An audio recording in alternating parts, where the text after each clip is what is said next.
Terlebih menurut dia Anies sudah mempunyai basis pemilih yang kuat di DKI, Jawa Barat, Banten dan Sumatera Barat. Kalau Pak Anies enggak punya basis di Jawa Tengah, Jawa Timur kan repot tuh untuk Pilpres. Sedangkan saya enggak melihat PKS dan Demokrat punya basis di situ. So, menurut saya kalau pengen menang ya harus punya cawapres yang memang punya basis kuat di Jawa Tengah dan Jawa Timur sambungnya. Tetapi ada satu ancaman Sobat Era sekalian, kalau kemudian tidak mampu membentuk koalisi ya, maka sangat mungkin tiba-tiba yang ngambek itu bukan hanya Demokrat, tetapi Nasdem juga bisa ngambek. Nasdem akan bilang kami nggak nyalonkan presiden pun nggak patean, kami sudah berusaha menyalonkan Anies tapi kalian kagak mau, ya udah kami kembali saja ke istana. Maka orang istana akan most welcome welcome back ya.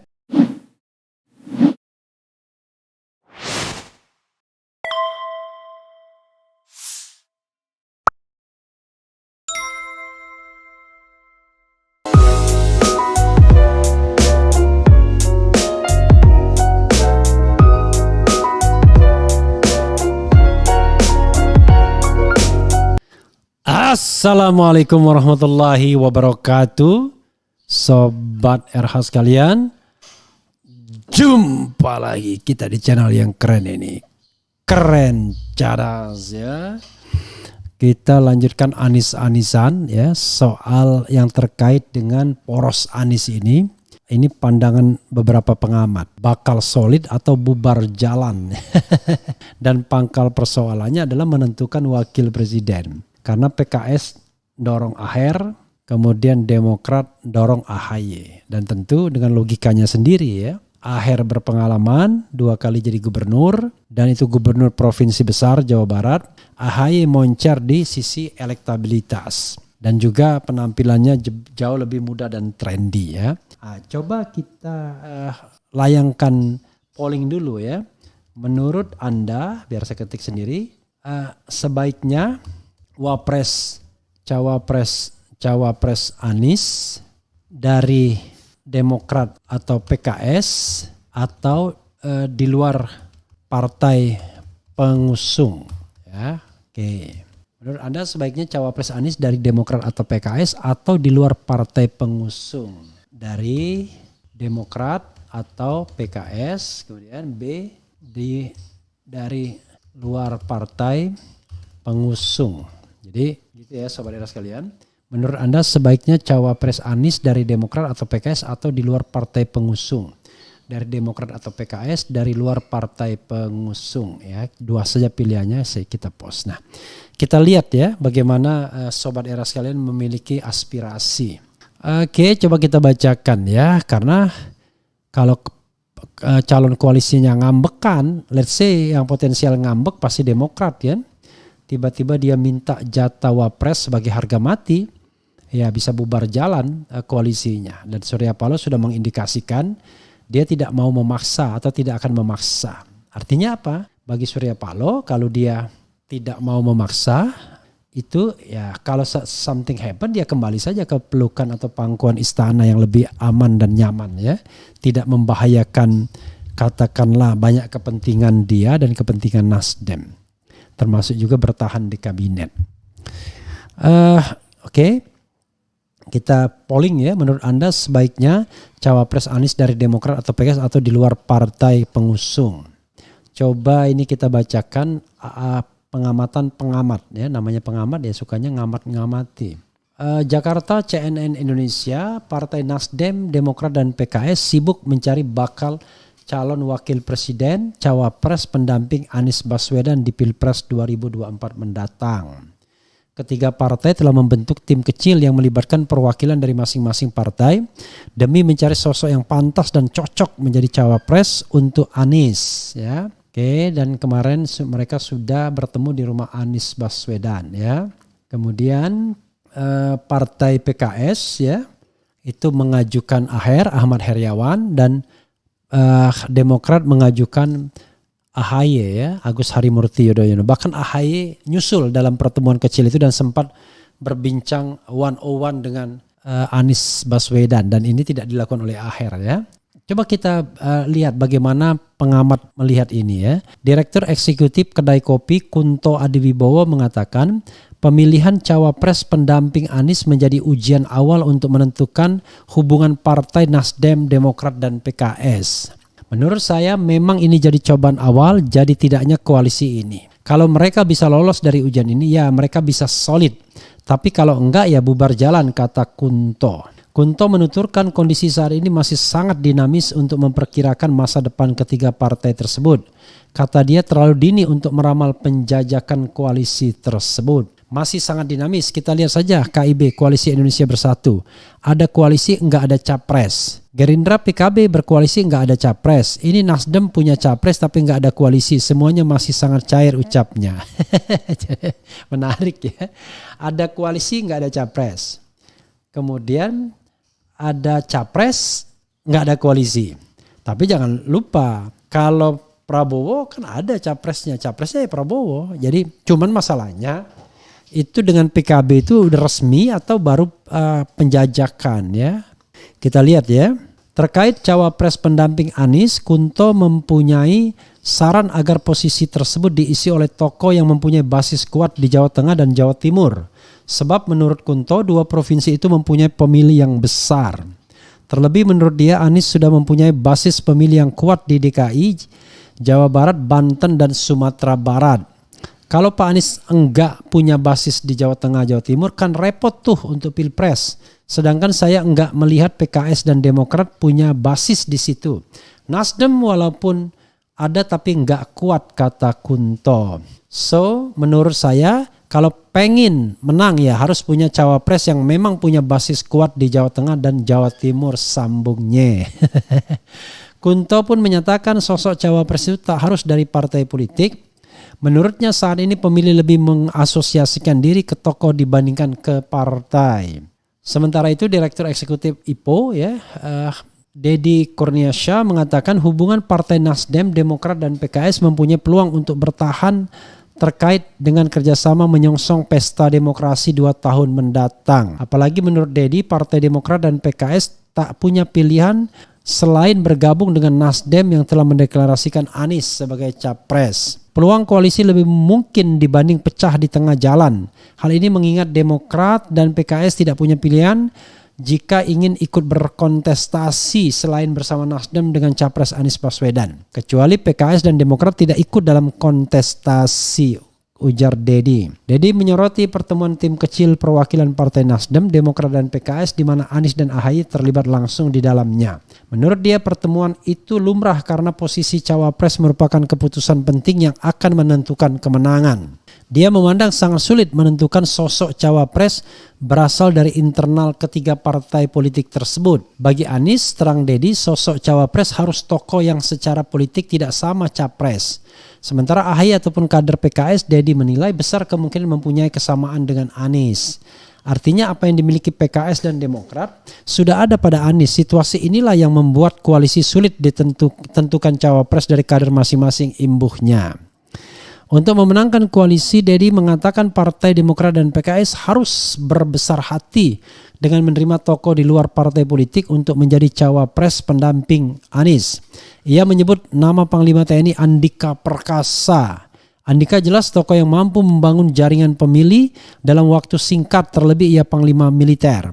Paduan Anies sebagai sipil intelektual ya, religius nasionalis bertemu dengan militer cukup menarik, ucap Deddy. Ia menegaskan penentuan cawapres pendamping Anies bakal mempengaruhi kemenangan koalisi di Pilpres mendatang. Karena itu Deddy menilai Demokrat dan PKS pada akhirnya akan dipaksa menerima keputusan mengambil cawapres di luar kader parpol. Tentu paksaan ini pada dasarnya untuk kebaikan semua mitra koalisi, kata dia. Dan ini ada berita ya, Litbang Kompas, pemilih Nasdem lebih banyak dukung Ganjar dari Anies. Heran? Ya enggak heran ya, coba kita baca sedikit ya. Karena memang pemilih Nasdem itu pemilih Jokowi kan kemarin. Oke ya, coba kita sedikit baca. Litbang Kompas, pemilih Nasdem lebih banyak dukung Ganjar dari Anies ya, ketimbang. Survei Litbang Kompas menunjukkan pemilih Partai Nasdem lebih mendukung Gubernur Jawa Tengah Ganjar atau Ketua Umum Gerindra yang juga Menteri Pertahanan Prabowo ketimbang ex-Gubernur DKI Anies Baswedan. Diketahui DPP Nasdem telah memutuskan mendukung Anies. Berdasarkan survei Litbang Kompas pada Oktober 2022, sebanyak 26,9% pemilih Nasdem memutuskan mendukung Ganjar, 17,3% mendukung Prabowo, dan 15,4% memilih Anies. Urutan ini tak berubah sejak survei terakhir Juni 2022 lalu. Pada periode survei itu Ganjar mendapat dukungan dari pemilih Nasdem sebesar 21,6%, sementara Prabowo mendapat dukungan 15,7% dan Anies hanya 13,7%. Survei periode Oktober ini menangkap faktor Partai Nasdem dan Anies Baswedan memang belum menunjukkan relasi yang cukup kuat antar keduanya. Setidaknya hal ini bisa kita lihat dalam konfigurasi pilihan capres dari responden pemilih Nasdem serta bagaimana distribusi pemilih Anies Baswedan terhadap latar belakang parpol pilihannya, ujar peneliti Litbang Kompas Johan Wahyu. Saat ditelisik lebih dalam, pemilih Anies justru datang paling banyak dari Partai Demokrat. Namun angka ini pun sebenarnya menurun dari Juni lalu ya. Pemilih dengan latar belakang partai politik yang mendukung Anies berikutnya adalah Partai Keadilan Sejahtera, kemudian Gerindra dan PDI Perjuangan. Diketahui Nasdem telah mendeklarasikan Anies Baswedan sebagai capres yang akan diusung pada Pilpres 2024. Nasdem kini harus berkoalisi dengan partai lain agar memenuhi syarat. Survei Kompas dilakukan dengan metode pencuplikan sistematis bertingkat di 34 provinsi. Survei ini mewawancarai secara langsung 1.200 responden pada 24 September 7 Oktober 2022. Lewat metode ini tingkat kepercayaan mencapai 95%, margin of error 2,8. Ya, sahabat era sekalian. Heran? Enggak ya. Jadi begini sahabat era sekalian. Ini terkait dengan soal strategis ya tentunya ya. Apakah Anies mencari calon yang cocok untuk dia atau tidak nantinya. Jadi jangan dipaksa. Tapi kalau yang survei Litbang Kompas ya, tadi saya sempat membaca suatu pesan. Jadi pikiran saya ke sana. Kalau kita terkait dengan survei Kompas ya mudah sekali. Pemilih Nasdem itu adalah pemilih Jokowi, ya kan? Jadi kalau pemilih Nasdem 2014, ya kan? Maka 2019, maka dia memilih karena Nasdem menjagokan Jokowi. Jadi Jokowi punya putra mahkota namanya Ganjar Pranowo, ya jelas saja lebih banyak ke Ganjar. Maka secara teoritis ya, Nasdem akan mendapatkan limpahan pendukung baru ya, tapi dia akan terbagi dengan 3 partai PKS dan Demokrat. Jadi pemilih Anies yang pastinya jauhnya lebih besar daripada pemilih partai politik itu akan terpecah ke dalam 3 partai ini. Demokrat, PKS dan Nasdem. Jadi sahabat era sekalian, kita tidak perlu khawatir kalau seandainya pendukung Anies karena patokannya adalah Pilpres 2019, kecuali kalau Nasdem mendukung Ganjar, wah itu solid pasti pendukung Nasdemnya. Jadi itu hal yang biasa saja rasanya ya. Bagaimana dengan, nah ini Ujang Komarudin juga pengamat mengatakan peluang Anies menangi Pilpres 2024 bakal berat jika pilih Aher atau AHY ya. Mending cari yang lain ya. Jadi karena mereka dianggap punya ceruk pasar yang sama ya. Jadi coba kita bacakan sedikit ya. Pengamat politik dari Universitas Al-Azhar Indonesia Ujang Komarudin menilai Anies justru akan berat memenangi Pilpres jika berpasangan dengan Ahmad Heriawan atau AHY ya. Anies disarankan cari figur yang bisa mendongkel elektabilitas, bukan mendongkrak ya. Saya sih melihat memang agak berat kalau Anies itu cawapresnya AHY ataupun Aher. Ini pertarungannya tidak mudah, tidak sederhana. Jadi ya harus dicari cawapres yang memang punya elektabilitas yang tinggi, kata Ujang. Ujang berpandangan jika Aher maupun AHY kekinian belum cukup kuat untuk mendampingi Anies bertarung di Pilpres. Meski kedua tokoh dianggap punya peluang, tapi membawa kemenangan dianggap berat. Peluang menangnya itu agak berat yang harus dipertimbangkan karena bagaimanapun cawapres Anies harus memiliki elektabilitas tinggi agar memperkuat elektabilitas Anies agar bisa menang melawan capres-cawapres lawan politik lainnya, ujarnya. Lebih lanjut, Ujang menyarankan agar Anies mencari sosok lain sebagai cawapresnya. Menurutnya, figur cawapres itu harus bisa menambal apa kekurangan yang dimiliki oleh Anies.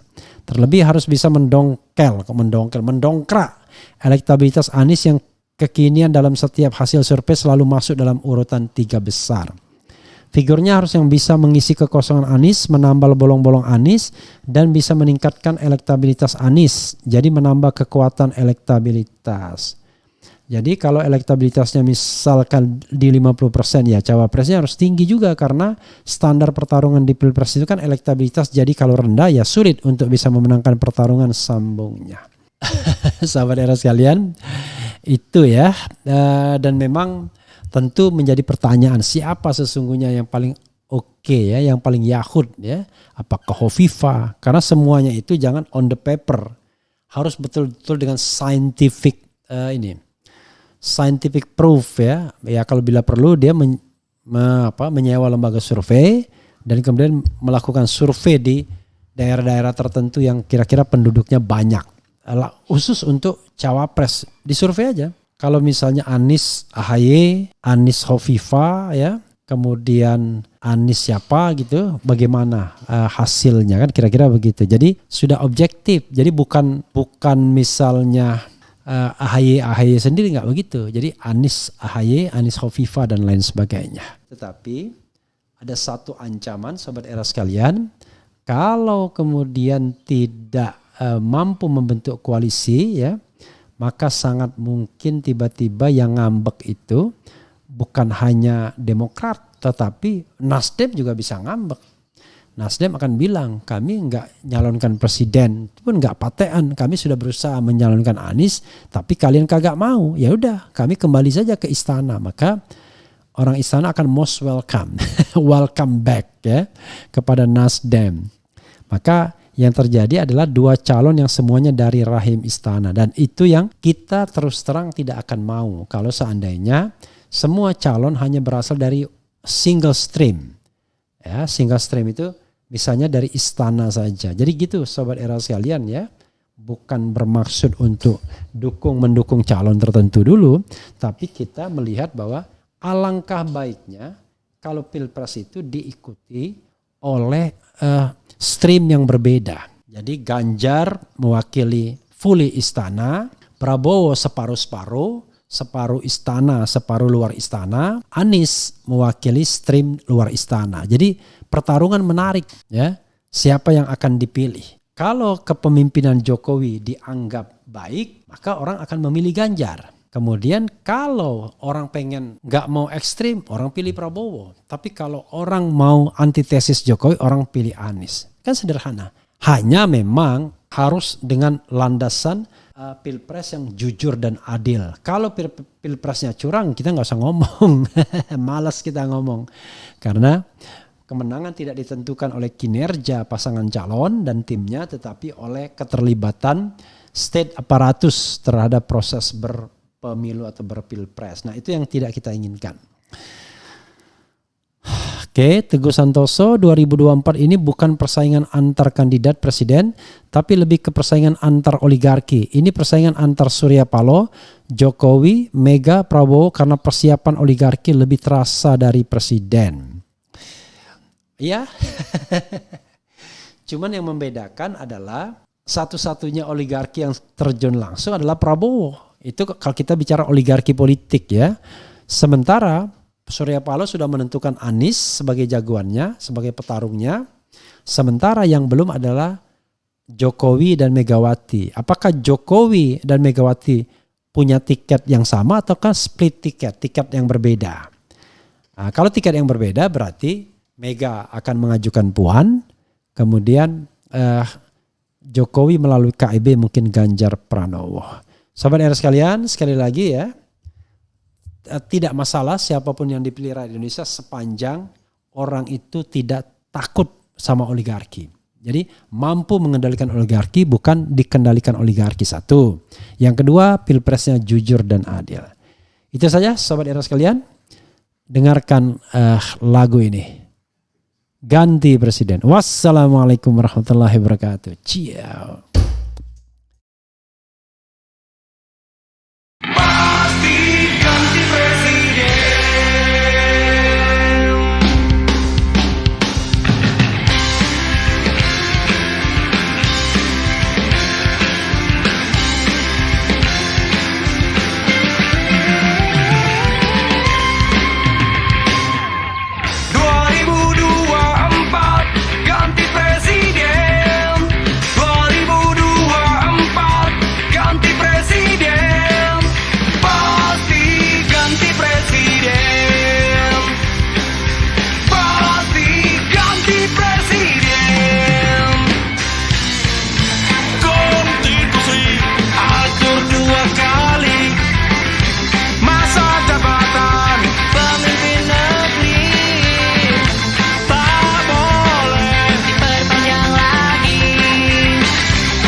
cukup sudah.